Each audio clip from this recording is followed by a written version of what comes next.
गेंदा सेठ की पत्नी अपने घर के बाहर टहलते हुए बड़बड़ा रही थी। पता नहीं इस भुक्कड़ सेठ से कब छुटकारा मिलेगा। मेरा पति तो मेरे लिए मुसीबत बन गया है। तभी गांव का एक व्यक्ति गेंदा सेठ की पत्नी के पास आकर बोला, मेरी मदद कीजिए ठकुराइन। अरे मुझे तो खुद मदद की आवश्यकता है, मैं तुम्हारी क्या मदद करूंगी? मेरे पास पैसे वैसे नहीं है। मैं आपसे पैसा नहीं मांग रहा, दरअसल मेरा भैंसों का तबेला है जिसमें कल अचानक से आग लग गई और मैंने बड़ी मुश्किल से मेरी भैंसों के खाने का भूसा बचा लिया है।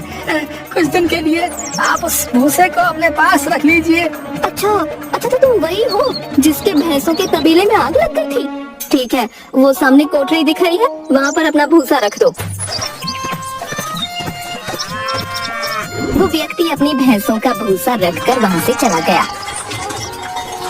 गेंदा सेठ की पत्नी जैसे ही अंदर गई कि तभी गेंदा सेठ उससे क्रोधित होकर बोला, अरे तुमसे कितनी बार कहा है कि मुझे समय पर भोजन दे दिया करो। तुम्हारा कोई भोजन खाने का समय है क्या? तुम्हें तो हर सेकंड भूख लगती रहती है। ये तो तुमने बिल्कुल सही कहा। चलो जल्दी से मेरे लिए भोजन लेकर आओ। भोजन तो अब तुम्हें रात में ही मिलेगा। मैं जा रही हूँ। कहाँ जा रही हो? पड़ोस की ताई का मुन्ना बीमार है, उसे देखने के लिए। इतना कहकर गेंदा सेठ की पत्नी घर से बाहर निकल गई। हे भगवान, अब मैं क्या करूं? ये तो चली गई और मेरा भूख के मारे दम निकला जा रहा है।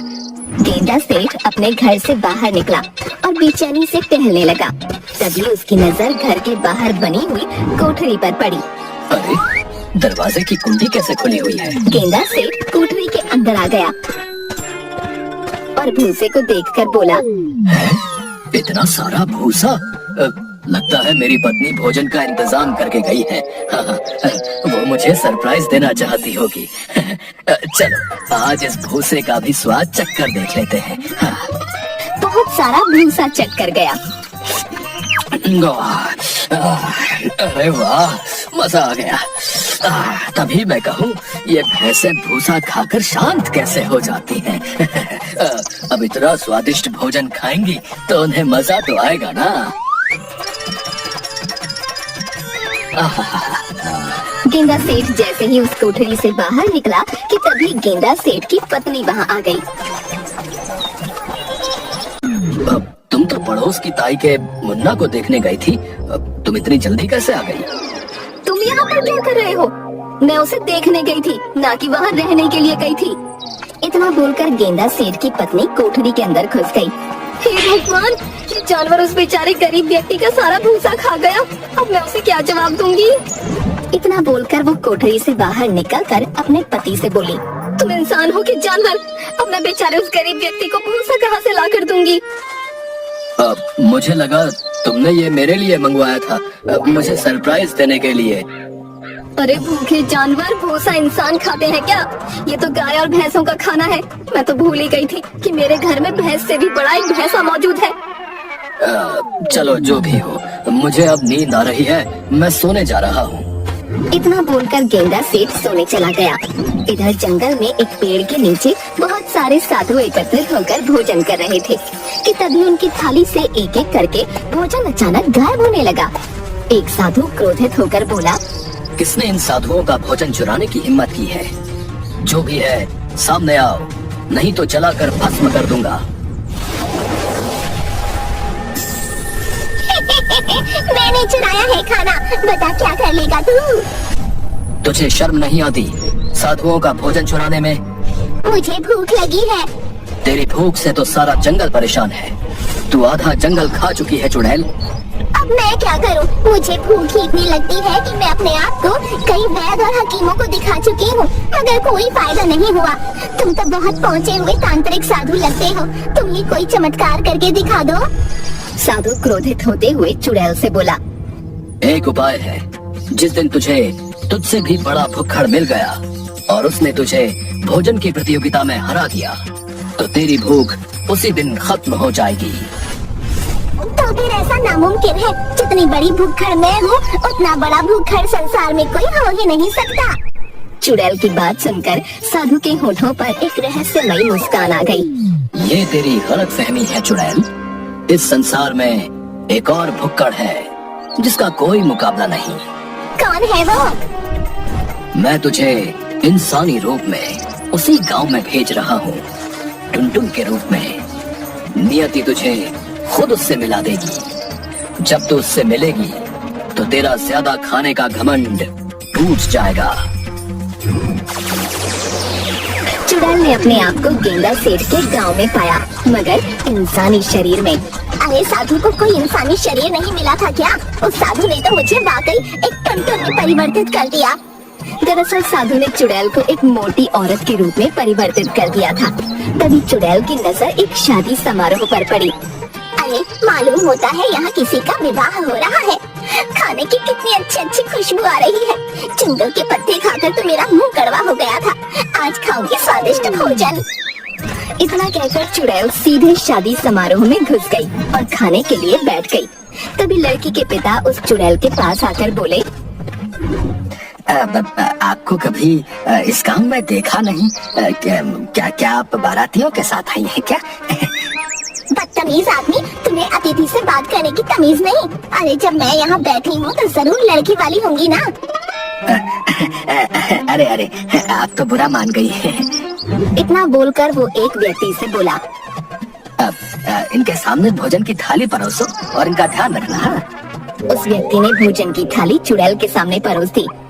बड़ा स्वादिष्ट भोजन है। रसगुल्ला, दाल मखनी और कटहल की सब्जी, साथ में देसी घी की पूड़ियाँ भी। आज तो मजा आ जाएगा। इतना बोलकर चुड़ैल खाना खाने में जुट गई, मगर कुछ ही देर में चुड़ैल ने आधे बारातियों का खाना खा लिया। बारात में हाहाकार मच गया। लड़की का पिता चुड़ैल के पास आकर बोला, अरे कितना खाओगी तुम? मैंने तुम्हारे बारे में पता किया है, तुम बारात के साथ नहीं आई हो।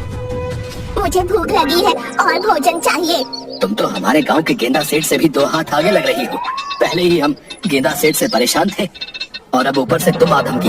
अरे कौन हो तुम? लड़की के पिता की बात सुनकर चुड़ैल के दिमाग में उस साधु की बात घूम गई और वो अपने मन में बोली, लगता है ये वही गेंदा सेठ है जिसके बारे में वो साधु बता रहा था।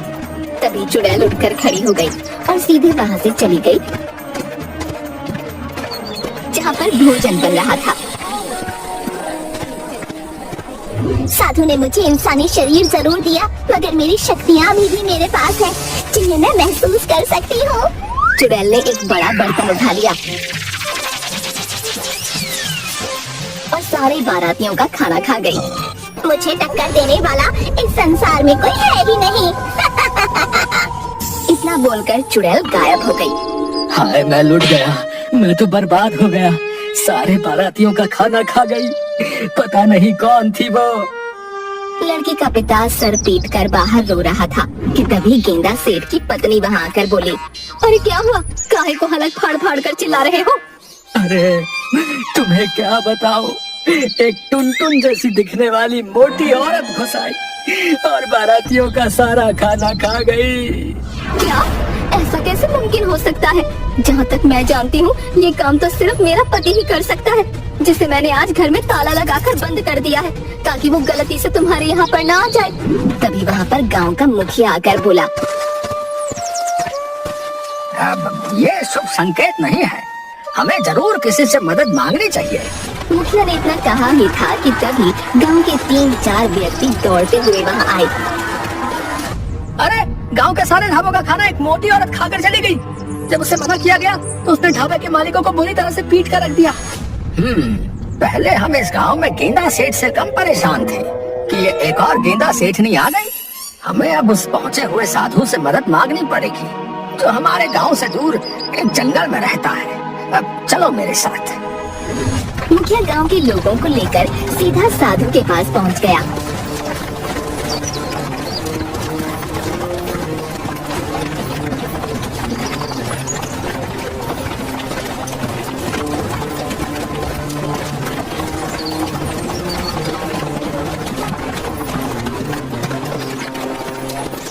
साधु रहस्यमयी अंदाज में मुखिया को देखकर मुस्कुराता हुआ बोला, क्या बात है मुखिया, बड़े चिंतित लग रहे हो? अब हमारी मदद कीजिए साधु महाराज। हम पहले ही गेंदा सेठ से बहुत ज्यादा परेशान थे और ऊपर से अब टुनटुन। अब ऐसे में तो हमारा पूरा गांव अनाज से खाली हो जाएगा। दरअसल वो एक चुड़ैल है और उस चुड़ैल को मैंने ही तुम्हारे गांव में भेजा है। अब क्या बात कर रहे हैं साधु महाराज? उस चुड़ैल को यहाँ भेजने के बजाय आप क्यों ना गेंदा सेठ को ही उस चुड़ैल के पास जंगल में भेज देते? बकवास बंद करो मुखिया, और मेरी बात ध्यान से सुनो। उस चुड़ैल ने जंगल में हम सब साधुओं का जीना हराम कर रखा था। इसीलिए आपने हम सबका जीना हराम करने के लिए उस चुड़ैल को हमारे गांव में भेज दिया। मुझसे मदद मांगने आए हो या मुंह चलाने आए हो? अगर मुंह चलाने आए हो तो यहाँ से इसी वक्त चले जाओ, मैं तुम्हारी कोई मदद नहीं करूँगा। क्षमा कर दो साधु महाराज, मगर जल्दी से कोई उपाय बताओ। जाओ अपने गांव और दूसरे गांव जाकर चंदा इकट्ठा करके एक बहुत बड़ी भोजन की प्रतियोगिता रखो। उस प्रतियोगिता में गेंदा सेठ को बुलाना। खाने की प्रतियोगिता देखकर वो चुड़ैल जो कि टुनटुन के रूप में है अपने आप आ जाएगी। मुझे विश्वास है कि खाने में इस प्रतियोगिता में गेंदा सेठ जीत जाएगा और तुम्हारा पीछा उस टुनटुन से छूट जाएगा और साथ में उस चुड़ैल की भूख भी कम हो जाएगी। साधु की बात सुनकर मुखिया चंदा इकट्ठा करने में जुट गया।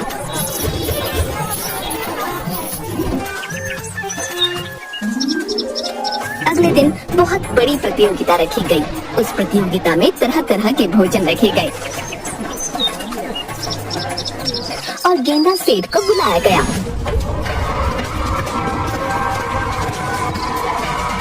अरे वाह वाह, मुझे नहीं पता था कि मेरे गांव के वासी मुझसे इतना प्रेम करते हैं। उन्होंने मेरे लिए इतना ढेर सारा भोजन तैयार कर रखा है। गेंदा सेठ, तुम इस भोजन को अकेले नहीं खाओगे, बल्कि कोई और भी खाएगा। मैं अपने भोजन को किसी को हाथ नहीं लगाने दूंगा। तभी वही चुड़ैल टुनटुन के रूप में आ गई और गेंदा सेठ की ओर देखकर बोली, अच्छा तो तू ही है वो जिसके बारे में साधु का सोचना है कि तू मुझे हरा देगा। मुझे नहीं पता मैं तुम्हें हरा पाऊंगा या नहीं, बस मुझे इतना पता है कि मुझे बहुत जोरों की भूख लगी है। तो फिर देखते क्या हो, भोजन की थाली लगाओ, देखते हैं कौन जीतता है। कुछ ही देर में प्रतियोगिता शुरू हो गई। चुड़ैल और गेंदा सेठ ने खाना शुरू कर दिया।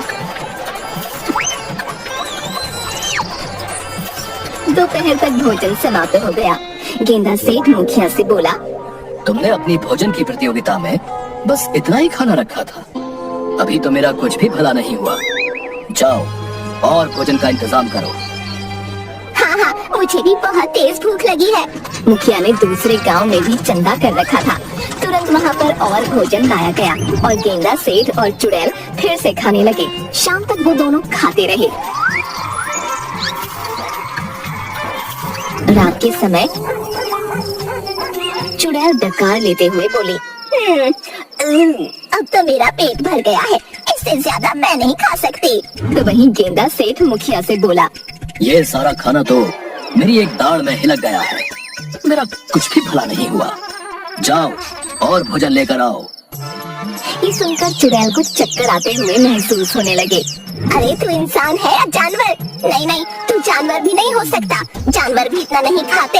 तेरे पेट में आखिर ऐसा क्या है जो तेरा इतना ढेर सारा भोजन खाने के बाद भी कुछ नहीं हुआ?